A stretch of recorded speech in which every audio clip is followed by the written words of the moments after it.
morning sun rose over Silicon Beach, spilling gold across glass towers and manicured courtyards. Executives strutted in tailored suits. Interns rushed with overpriced lattes. Influencers live-streamed their breakfast.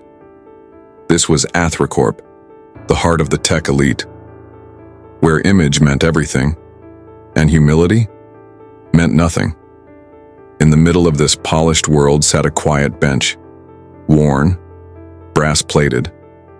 Most people walked past it without looking. Even fewer stopped to read the plaque. But today, two men sat on that bench, one in a brown wool coat and a gray cap, scribbled in a leather notebook. The other, hoodie up, desert dust still clinging to his boots, turned the page of a paperback. They didn't speak. They didn't move. They didn't need to. People passed and scoffed. One intern muttered into her phone, "Who let the homeless guys on the donor bench?" 5 floors above, in a glass-walled office, Dylan Voss, director of brand strategy, watched the feed. His suit? Immaculate. His coffee? Imported. His heart? Cold. He tapped his headset. Security. Bench 3. Clear it. Quietly. Down below, Morgan Freeman, the man who helped build this company's ethics code, and Keanu Reeves, the silent donor who funded its veteran initiative, sat, unnoticed, unbothered, until now. The security guard had no idea who he was walking toward, but he was about to find out, and when he did, everything would change. The courtyard of Athracorp buzzed with artificial energy. Phones clicked, laughter echoed, but not a single soul paused long enough to see who was actually sitting on that bench. To them, Morgan Freeman was just an old man. Dignified, yes, but irrelevant. And Keanu Reeves, some tired drifter in dusty boots and a hoodie. Not worth a second glance. Security approached quietly, just like Dylan Voss had ordered. Officer Rosner, clipboard in hand, rehearsed his words in his head. It was his 3rd week on the job, and all he'd been told was, "Don't cause a scene, remove them respectfully and but quickly." As he neared the bench, neither man moved. No shift, no reaction, just presence. Rosner cleared his throat. "Gentlemen, sorry to bother you, but this seating area is reserved for company personnel and guests. I'll need to see some ID." Morgan Freeman looked up, his expression calm. "Of course, son, but you might want to check the plaque behind you first." Confused, Rosner glanced at the brass engraving. He read the words slowly. "In honor of Emmy Freeman, for innovation and inclusion." His eyebrows twitched. It clicked. "Wait. Are you—" But before he could finish, a sharp voice cut through the courtyard like a blade of ice. "Officer Rosner." Dylan Voss had arrived, polished, smiling, dangerous. "Let me handle this." He turned toward the two men, voice coated in faux charm. "Gentlemen, I'm Dylan Voss, Director of Brand Strategy. While we appreciate community engagement, this bench is part of our curated donor experience. It's important. Our campus reflects the right image." He didn't recognize them, didn't even consider the possibility. To him, they were intruders, liabilities, wrinkles in his spotless aesthetic. Keanu remained still. The wind rustled his hoodie. His boots tapped lightly on stone. He didn't flinch, he didn't need to. But the weight in the air had started to shift, and Dylan Voss had just made the biggest mistake of his career. Dylan Voss took a step closer, his shoes clicking against the polished tile like punctuation marks. His smile was corporate, his tone surgical. And behind that flawless exterior was a man obsessed with control. "Mr. Freeman, was it?" He tilted his head toward Morgan, pretending politeness. "I understand you may have had historical involvement with the company, but things have evolved since then." He turned toward Keanu. "And as for you, sir, I still don't have a name, credentials, or any reason to believe you're permitted to be on company grounds." A small crowd had started to gather. Some were watching from behind tinted windows. Others slowed their steps, sensing something wasn't right, but saying nothing. Officer Rosner shifted uncomfortably, still holding his clipboard like a shield. "Sir, I think maybe we should." Dylan raised his hand to silence him. "We'll handle this professionally." He leaned in, his voice dropping to a condescending whisper. "Listen, this isn't personal, but we can't have loiterers, especially not when the investor tour starts in 10 minutes. He said it loud enough for the onlookers to hear. Loud enough to humiliate. Loud enough to make Keanu look like a threat. From across the courtyard, a pair of interns chuckled. A junior marketer filmed discreetly with her phone. And on the rooftop, the live stream continued. "Yo, they're really about to kick this dude out. He thinks he's Keanu or something." Keanu didn't move, he didn't blink. Instead, he calmly reached into his bag and pulled out a paperback copy of The Left Hand of Darkness. He flipped it open and began to read, silently, with absolute serenity. Dylan's face twitched. "You think this is funny?" he barked. "You're making a scene." But the truth was, the only one making a scene was him. The more Dylan tried to assert power, the more he revealed his own fear. And the storm he was creating was one he wouldn't be able to control. The courtyard of Athracorp had transformed into a silent stage. Onlookers had gathered, phones in hand, curiosity in their eyes, and at the center of it all, two men on a bench quietly existing, and one man, desperate to erase them. Dylan Voss pulled out his phone, tapping quickly into the internal security app. With a fake smile still glued to his face, he spoke louder now, not to the men, but to the crowd. "We take workplace safety very seriously here at Athracorp. If individuals without credentials refuse to identify themselves or vacate, we're authorized to remove them." He paused dramatically. "Even if they used to be someone." A sharp murmur rolled through the courtyard like a wave. Someone snorted. Someone else laughed. Morgan Freeman remained still, his hands resting gently on the worn notebook in his lap. Keanu Reeves closed his book and looked straight ahead. Not at Dylan, not at the phones, at the trees swaying softly in the wind. But that silence, that dignity, only agitated Dylan more. "Officer Rosner," he barked. "Escort them off company property. Now." Rosner froze. "Sir, I really think that's an order." Hesitantly, Rosner stepped forward. "I'm going to have to ask you to leave." Camera zoomed in, fingers pointed, whispers grew louder. "What is this? A prank? Are they shooting something? I heard that guy's just a washed-up actor, Freeman or whatever. This other dude's a knockoff Keanu from Venice Beach." The laughter cut deeper than any blade, and for a moment, just one, Keanu Reeves looked like he might stand. Not in defeat, but in quiet disappointment. Then he stayed seated, because sometimes strength doesn't rise, it waits. But Dylan mistook stillness for submission. He adjusted his blazer, smirked, and turned to walk away, convinced he had won. Convinced he had erased two legends, with a few arrogant words and a little staged control. But what Dylan didn't know was that his reckoning was already in motion, and every phone now recording would soon capture something far greater than a takedown. They would capture the moment the world remembered who they were. The moment Dylan Voss turned his back, a ripple moved through the crowd, not from the executive's command, but from a single voice, steady, warm, and unmistakably iconic.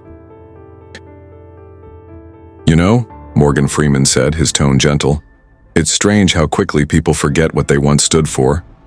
Dylan paused mid-stride. The crowd turned. Rosner blinked. The rooftop influencer lowered his phone. Morgan didn't move, didn't raise his voice. He simply gestured toward the plaque behind him, the one no one had bothered to read. That bench you were so eager to reclaim? It was dedicated to my late daughter, Emmy Freeman. A gasp rose from somewhere deep in the crowd. An engineer near the glass doors whispered, "Wait, Freeman? Morgan Freeman?" Keanu Reeves slowly stood. No theatrics, no announcement, just presence. one that settled over the courtyard like thunder before a storm. Rosner's jaw dropped. Interns looked at each other, confused. And then came the voice from the balcony. "Yo, that really is Keanu Reeves." The stream exploded. Hearts, fire emojis, eyes widened. Morgan Freeman stood beside him now, placing his notebook gently on the bench. "I helped write your code of conduct before this building even had walls," he said calmly. "I didn't ask for a statue. I just asked for a seat." Keanu Reeves looked directly at Rosner. "You asked for credentials?" He reached into his pocket, not for a badge, not for an ID, but for a small folded piece of paper, a donation receipt, signed by the CEO himself, marked with a 6-figure contribution, personal, private. Dylan's face turned pale. Phones were still recording, but now no one was laughing. Wind shifted. The silence grew loud, and in that moment the crowd saw it. The truth they had ignored. The legends they had dismissed. The men they had tried to move. Were the ones who had built the ground they stood on. The courtyard had changed. What once felt like a tech campus now felt like a courtroom, and the jury. Was everyone watching? Phones were still out, but now they weren't filming for laughs. They were documenting a reckoning. Keanu Reeves didn't move with force, he didn't need to. He simply folded the receipt and handed it to Officer Rosner, who took it with trembling hands. "That's signed by Thomas Reland," Keanu said. "The man who built this place, and with people like us." Rosner scanned it, lips parting in disbelief. He stepped back, the clipboard now dangling at his side like dead weight. Meanwhile, Morgan Freeman walked slowly to the edge of the bench, placing one hand on the brass plaque. "I didn't just donate to this company," he said, voice deep and unwavering. "I helped shape its foundation, the ethics you quote in your employee manuals. They came from my team." The employees stared. Suddenly, the old coat didn't look so worn. The notebook didn't seem so outdated. The humility, it wasn't weakness, it was legacy. Dylan Voss, still standing near the walkway, laughed nervously. All right, look, I wasn't trying to offend anyone. I was just doing my job, making sure the space looks professional." His voice faltered. "It's all about perception, right?" Keanu tilted his head slightly, his gaze razor sharp, despite its calm. "Perception is easy to sell," he said, "but respect has to be earned." A hush fell again. Rosner took another step back, no longer an enforcer but a witness. And somewhere on the rooftop, the influencer known as Brandon ended his stream with just 3 words. "We messed up." The crowd wasn't laughing now. They were listening, and Dylan Voss, the man who once controlled the narrative, was losing his grip word by word, breath by breath, but he wasn't done resisting. Not yet. He still thought corporate image could save him. He had no idea. The CEO was about to walk in.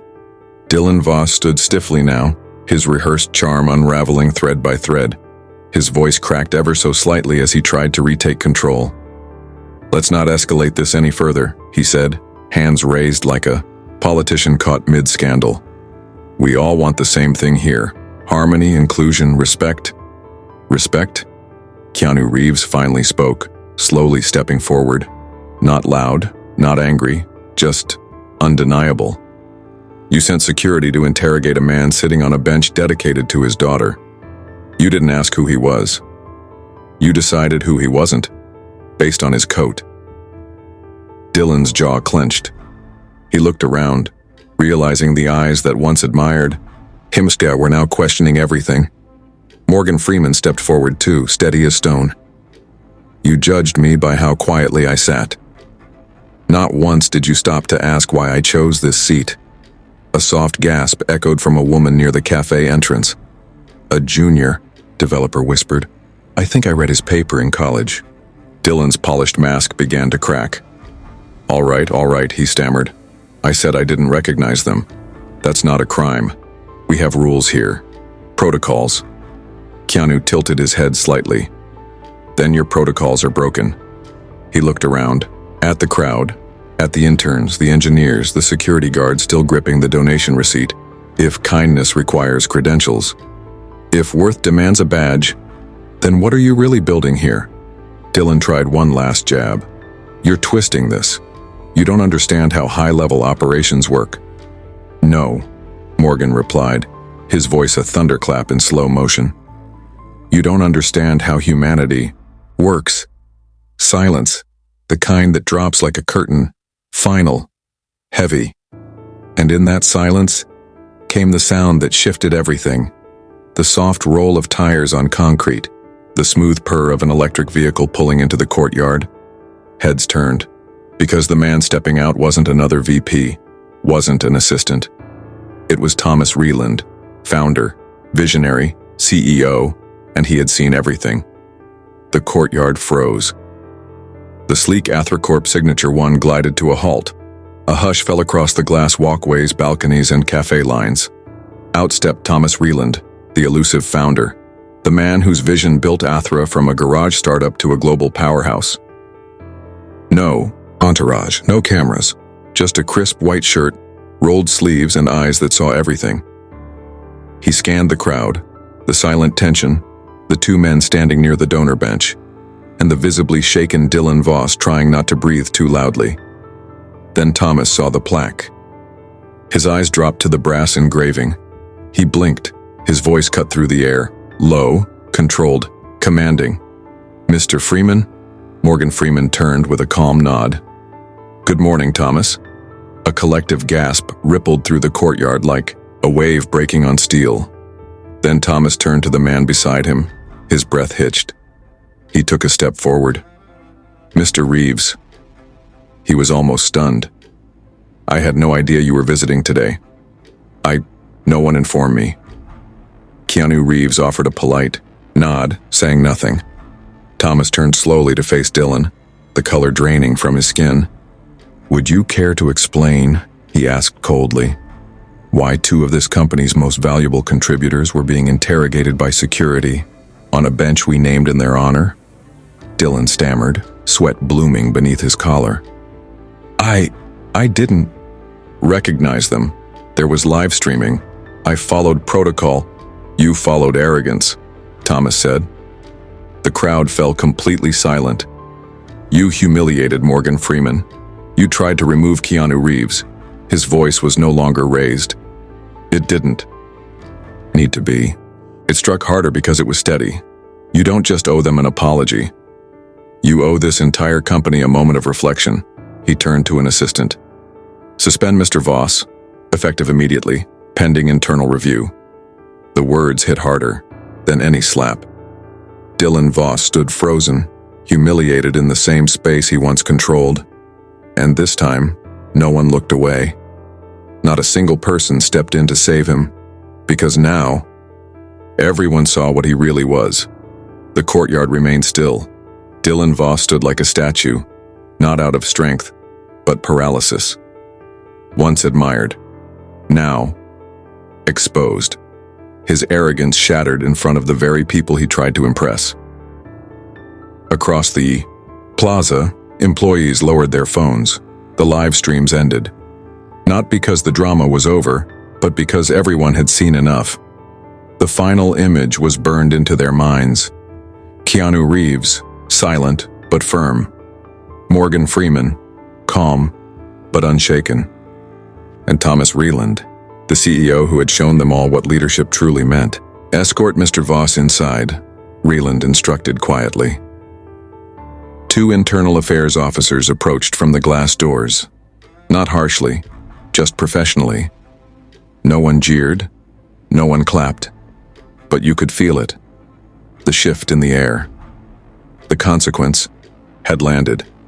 As Dylan walked away, shoulders sunken, eyes lowered, he passed the plaque he'd ignored just an hour before. In honor of Emmy Freeman, for innovation and inclusion. He didn't look at it. He couldn't. Morgan Freeman returned to the bench and sat down slowly, picking up his notebook once more. Keanu Reeves joined him. No celebration, no gloating, just stillness. And in that stillness, was power. Officer Rosner approached them nervously. "I'm sorry, Mr. Freeman, Mr. Reeves, I didn't know." Morgan looked up, kind but tired. "Most people don't. But you learned. That's more than most ever do." Rosner nodded, humbled, before quietly returning to his post. A young engineer stepped forward next. Celia, the same one who'd tried to speak up earlier. She held 2 paper bags in her hands. "I brought breakfast," she said quietly. "It's not much, but thank you for reminding us who we are. Keanu took the bag and gave a small smile. "Kindness doesn't need an audience," he said. "But it deserves a witness." The crowd had dispersed, but something had stayed behind. A lesson, a mirror. The world wouldn't forget what happened on that bench. And more importantly, neither would the people who sat beside it. The next morning, the sun rose again over Silicon Beach. Same glass towers, same polished floors. But something was different. The bench that had once been overlooked was now the quiet heart of the courtyard. A place people approached with pause, not speed. Not to sit, but to understand. The old plaque? Gone. In its place, a new one gleamed, larger, cleaner, and clearer than before. Here, everyone is welcome. No credentials required. In honor of Emmy, Freeman, and every person who was ever made to feel invisible. Interns, executives, engineers, even janitorial staff. They all stopped to read it. Some for the first time, some for the last. On the bench sat Morgan Freeman holding a cup of tea. Beside him, Keanu Reeves sat relaxed, a paperback open across his knees. They weren't there to be recognized. They were there to be present. To remind the world that power doesn't always wear a name tag. And dignity never demands attention. A janitor walked by with his young son, no more than 10. The boy tugged at his father's sleeve and pointed. "Is that really them?" Morgan looked over with a soft smile. "Depends who you mean." The boy tilted his head. "Both of you?" Keanu nodded. "It's really us." The boy climbed up onto the bench beside them. His feet didn't touch the ground, but his presence did. "I want to build stuff one day," he said. "Big stuff." Keanu looked at him, thoughtful. "Start with something small," he said. "Like listening." Morgan added, "Or kindness. That's where big things begin." Up, above, someone from the company's internal media team quietly snapped a photo. Not for marketing, not for LinkedIn, but for a wall that now held a new headline. The day we remembered who we are. Because power isn't always loud. Justice doesn't always wear a uniform. And sometimes, the strongest people in the room are the ones who wait for you to see them. Have you ever been judged too quickly? Or looked at someone and missed their story entirely? Share your thoughts. Tell us where you're watching from. And if this moved you, pass it forward. Because the world needs more people who sit beside others, not above them.